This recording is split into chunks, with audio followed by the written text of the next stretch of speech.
It's time to find out what's got you talking this Thursday with Nick Ferrari and Nadine Dorries. Hello, Craig. It's all give him a little wave. Give him a wave.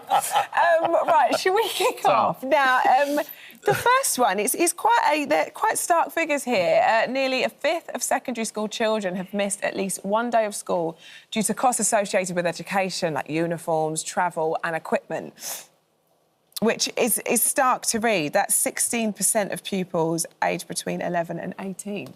Yeah, now, this one, I was kind of shocking numbers, as we often get them in here. Nadine, you're a journalist, OK, obviously, but you're also a former cabinet minister. So what should we be doing? Should we be doing more? Are we letting children down here?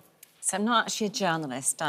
That's Nick. I'm a Daily Mail columnist and I'm an author and I was former columnist. Journalist, they blended. It's a hybrid approach these days, Yeah, there's Nadine. a kind of a bit of thing about the journalism, though. So, you know, it's really... I find this quite interesting because it became law in August of this year. I mean, parents could become criminalised for not sending their children to school as of August last year. So there's an absolute imperative to make sure that all children attend school.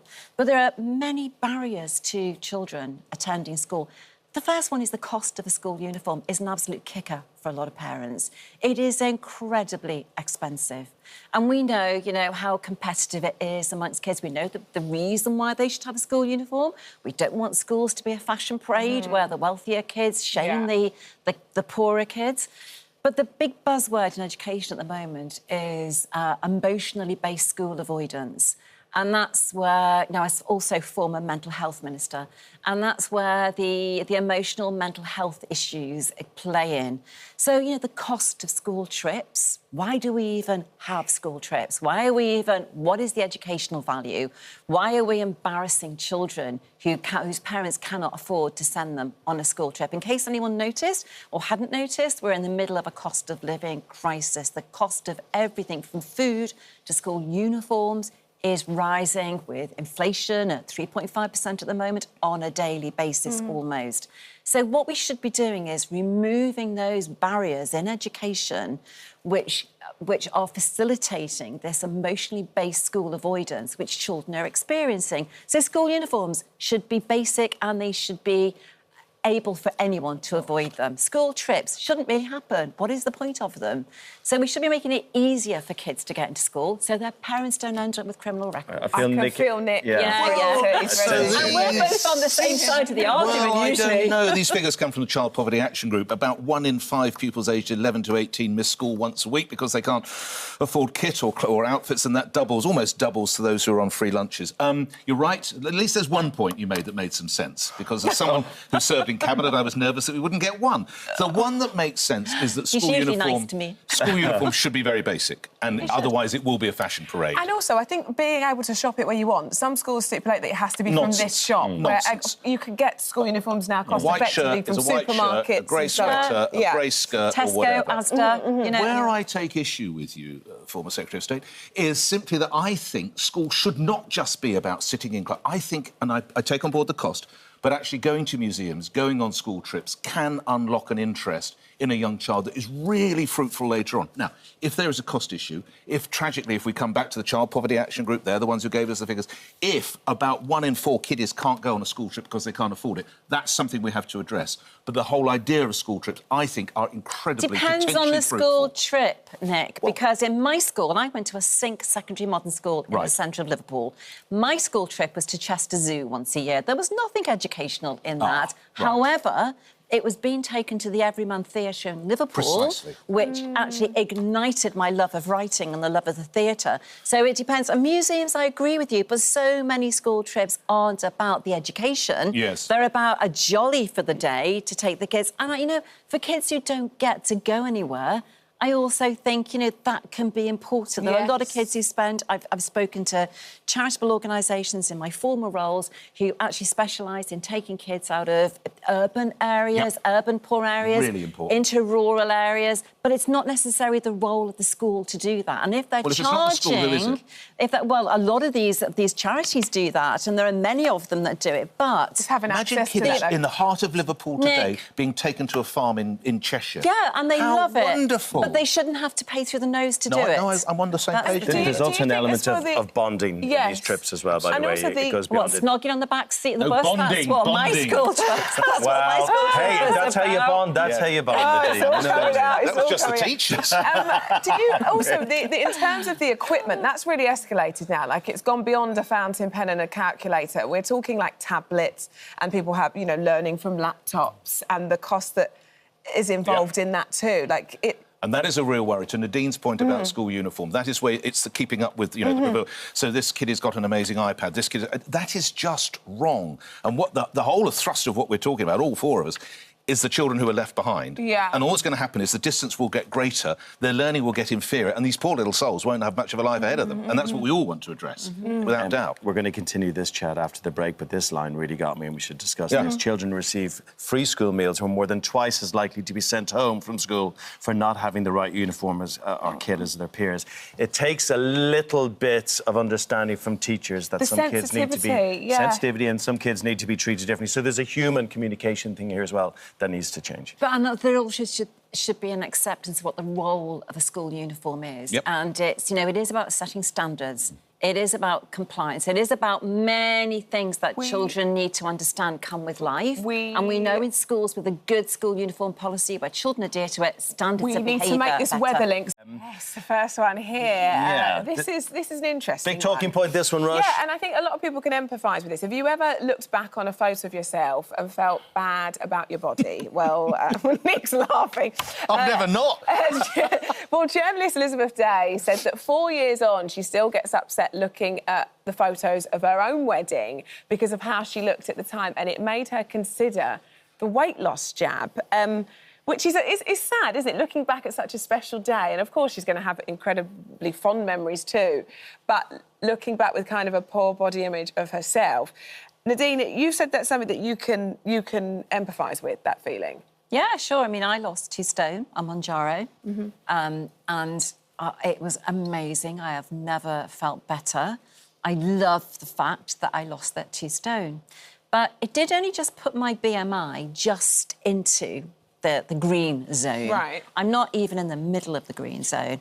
And I keep thinking to myself that for me, it was about health. I was pre-diabetic, I had high cholesterol, I had non-alcohol fatty deposits on my liver. I mean, all the red flags were on the road ahead of me. And I've managed to get rid of all those red flags now. But now I'm in the point of thinking, well, do you know what? I'd actually like to lose another half a stone, even though nothing fits me anymore. I don't know where you'd lose it from. But I look at my... And if you look at my BMI, because I'm only 5'2", I'm not comfortably in the green zone. And people say to me, well, a BMI doesn't matter. Well, you know, if you're a young woman and you're trying to get IVF, it does, because they won't allow you an IVF until your BMI is at a certain point. Yeah. And so it does matter medically. The BMI doesn't allow for muscle strength, which is one of the big problems. So if you're training, it's a bit... Are you still on it? Or are you thinking of going back on it? So that's a discussion I'm going to have in my column soon. That'll be the discussion of whether you, like you say, you want to lose a little bit more, and that's your prerogative. But if you do, would you be thinking of going it down the same route to lose it? So, you know, I think Elizabeth Day has highlighted something in her own article in the Daily Mail, which is, I think a lot of young women are experiencing right now. I know young women who've said to me, I'm just going to keep on with it because I need to lose a little bit, or I'm just going to keep on with it so that I don't put it back on. I had a lot of people contact me after my first big piece in the Mail where they did the photographs and comparisons. A lot of people contacted me. And that did concern me, because we do also have an enormous problem in this country with young women with eating disorders and anorexia. When I was a health minister during COVID, it increased 25% in 1 year. So there is that balance. On the other side of the scales, we've got a huge obesity problem, which costs the NHS a fortune. So it's a very complex issue. Yeah. But it's just so accessible now, and I think it's... And it's going to come in tablet form soon, which is going to make it much easier. And I think that's where it's affecting women, is that... Oh, the side effects are, you know, it is not for the faint-hearted. This isn't just an injection you take and you just carry on your life as normal. There is exhaustion, Some people experience chronic diarrhoea, some chronic constipation. Exhaustion was a massive problem for me. You know, I couldn't get through a day without crashing at about 1 o'clock and sleeping for an hour. So there are side effects to it. It's not without the side effects. But is that just because you're not fueling your body enough? Because you're eating less? Well, it suppresses your appetite to such a point. I mean, I actually fainted once and almost injured myself, and then realised I hadn't eaten for over 24 hours. So it does suppress your appetite and takes away all food noise. You don't think about food, you don't think about drink, you don't think about anything to do with what you put inside your body to fuel it. And I think that's where it's become a quick fix for a lot of people, because normally if you are trying to be careful or you're trying to lose some weight, it takes that element of willpower, and it's a harder thing to achieve because you still have all of the food noise and everything else that goes with it, right? So it's become quite an easy fix for a lot of people. It does put you, like you say, it came with side effects, but that food noise, I think, is a big problem. It is, but there are there is research now taking place into other elements and other benefits that these drugs are revealing. So, you know, there is something called the set point theory, which is if you stop taking this drug, your body thinks you've been in famine mode, and your appetite will increase to such a degree that you will put the weight back on. And 1 in 4 people do, maybe it's more than 1 in 4, put the weight back on just within as a quick. year. Yeah. So the point is about staying on a maintenance dose for at least a year until your body adjusts to the new weight. The other thing is that people with arthritis are reporting benefits. It seems to reduce inflammation. There are other benefits which they're going to, which they're actually researching right now. Isn't it? Yeah. Yeah. But Nick, you've lost weight as well. How did you do it? Sheer willpower and brutal exercise regime. But it happens if it helps. Well, you need to lose more, so maybe you should look at it. I don't need to come here to be insulted. Touche. It helps if you're getting married, of course, because I want my wedding body. Yeah. But I was a bit nervous about BMI because you love rugby and I love rugby. Yeah. Don't worry about. I don't think any of the England team or the Irish team, they all fail their BMI. Oh, So BMI. I'm really nervous Yeah, but about. women don't yeah, have BMI. that muscle mass. I ignore BMI. But you're a man, women don't have that muscle mass that men do. And you look great. You I look have great. lost, genuinely, I've lost quite a lot of weight. And do you know what we Well, should that's just say? debatable. Because oh, she's coming for you today, Nick. I feel like we should just say, because I feel very responsible as a woman when we sit here and talk about weight and everything in between, that whatever you're thinking of doing, make sure you're consulting professionals and doing it in a way that works for you. I just feel like we should say that. It's also important to say, if you earn £3.5 million a year, you should probably leave your phone on. Oh, yeah. Heathrow Chief Executive Thomas Wolby has come under scrutiny once again this morning.